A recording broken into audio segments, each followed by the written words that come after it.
Assassin's Creed was one of the biggest hits of the 2007 holiday season. We sold more than 8 million copies of the first game. And now we're just coming out with the second one. Assassin's Creed 2 is taking place in Italy this time around. Desmond is going through the life of somebody else. It's called Ezio Auditore da Firenze. And this ancestor is now an Italian nobleman at the beginning of the game, and he'll become a master assassin throughout his adventure of Assassin's Creed 2. We got together in Paris, brainstormed a bunch of different ideas, and finally decided that we thought it would be most interesting to focus on the events leading up to the beginning of our game, to give a sense of, what family life in the Auditore household was like, and then also hint at the beginnings of the conspiracy that our hero is going to discover once the game kicks off. If you want to understand exactly some scenes in the game about, between the characters, you have to look for the movie. You have to watch it, and then you'll understand why the mother says one thing, why the father reacts that way, for example. So it gives more, and it's more content. Let's talk about the corporate side of the original challenge that was proposed by Ubisoft to start on a project very quickly. Assassin came as a very good project to start with. The game was already started.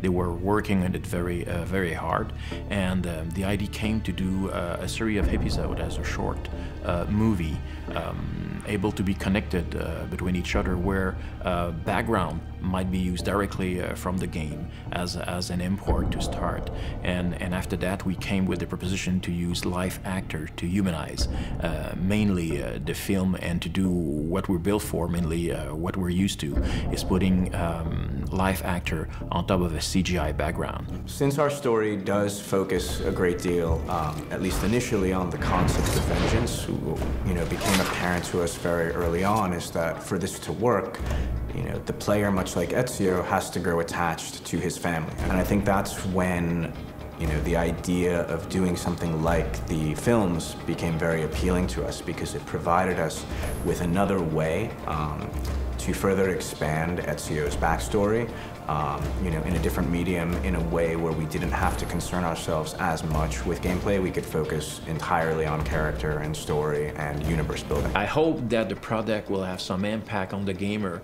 when he will start and he had the chance to see the 3 episodes.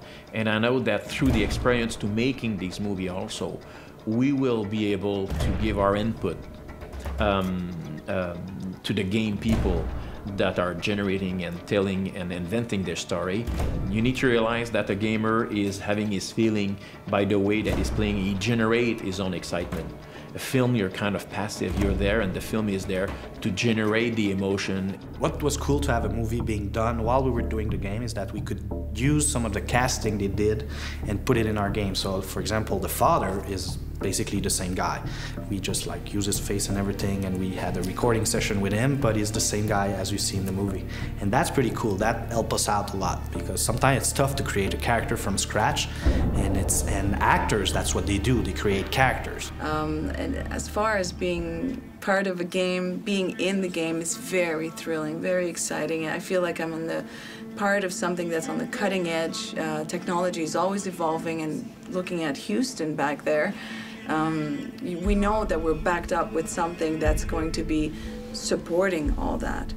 You look at the costume, which is actual. The detail. You can feel it. Être acteur réel à travers un jeu, waouh, c'est comme dire, bon, ben alors parfait, lui maintenant je sais que c'est lui le salaud, lui c'est le gars qu'il faut éviter, ça ce sont les embûches. If a writer, whoever, my 12-year-old, my 19-year-old, or you start to write a story and you ask me, okay, put life into it, that's our job.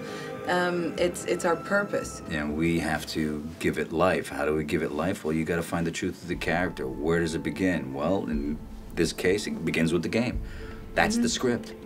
I don't think of it as like preparing for a role for a video game. I think of it just preparing for a role in general, because it's filming and it's just like any other project, except it's going to be changed into the video game. Whatever it may be, if it's a story and we need to reenact it, it's the same principle. Je pense que quand l'humain propose une émotion, qu'il y a quelque chose qui brille dans son œil, où il y a un pli qui se fait au moment d'une réflexion, ou le mouvement du visage, la pureté de l'être humain pour exprimer une émotion, je pense que ça va apporter quelque chose de richissime au jeu.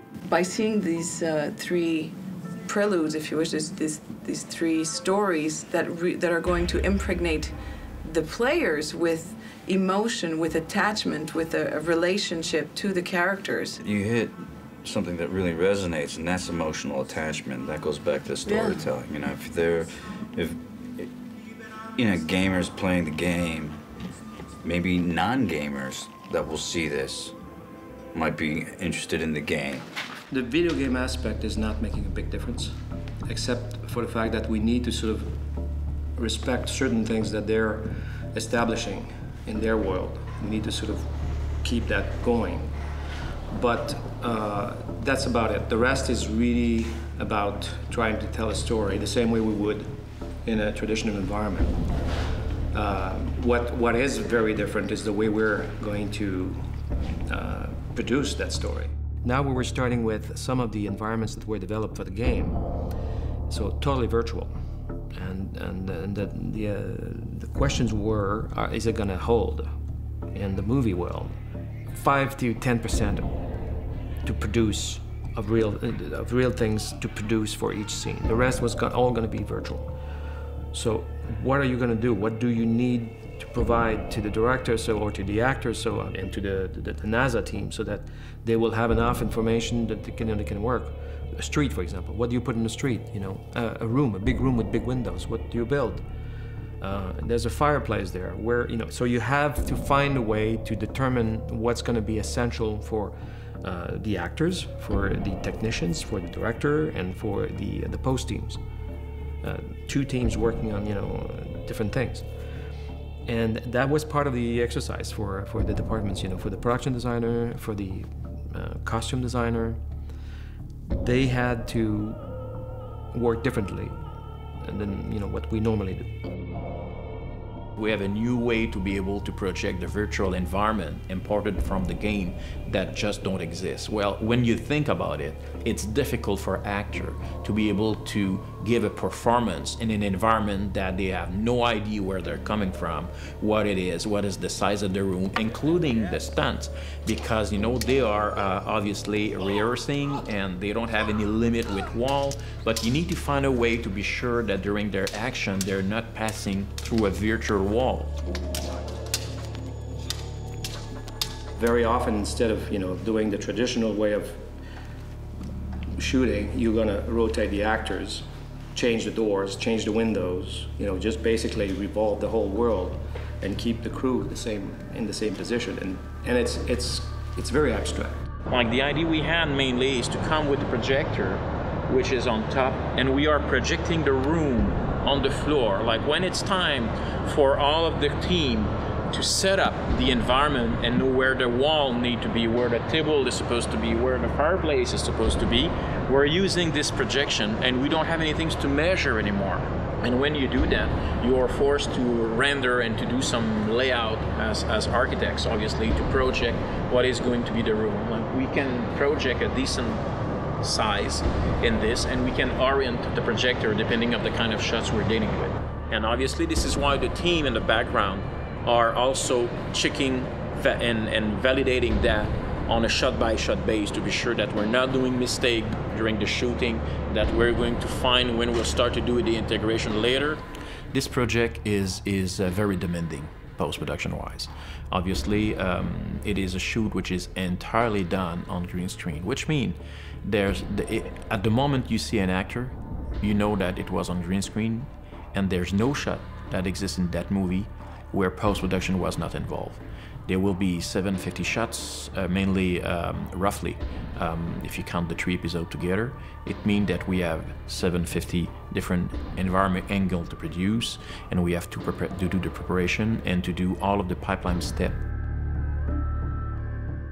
The first thing you have to do is to do the preparation of all of these clips, and it's a tough part of the process and the pipeline, because you need to get rid of all of the different green dots, tracking mark, everything on the set that was there that need to be erased to have a very, very good green environment to make the integration in the future smoother and easier. In parallel, you have a team of trackers that are using some information from the green screen to be able to extrapolate how the two cameras were moving in space.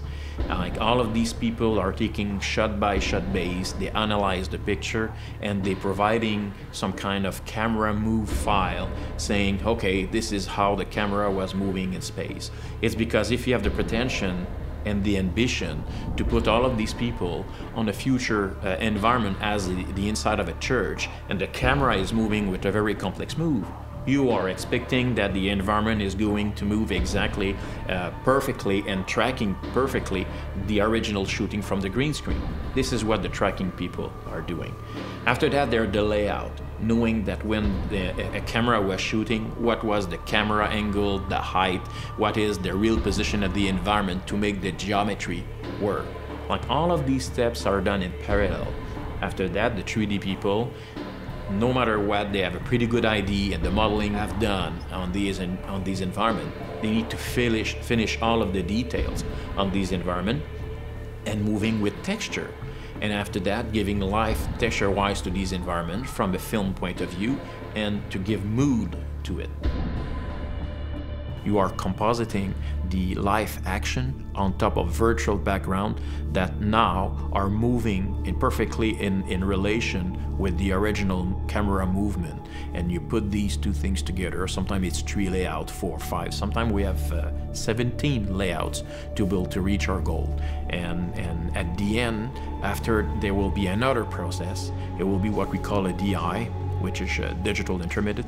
We're going to move all of the one episode entirely and start a session of color correction when we will, shot by shot, readjust and fine-tuning all of the chroma, all of the mood, all of the ambience to get to the final result. So we have more than only one setting available for us. That made the universe much bigger and much richer. And say, the entire, history with a big H is now available to us to make a game or a movie or, TV series or whatever we want to make, books and comics, whatever we want to do in this universe of this formidable machine that let us relive the life of an ancestor.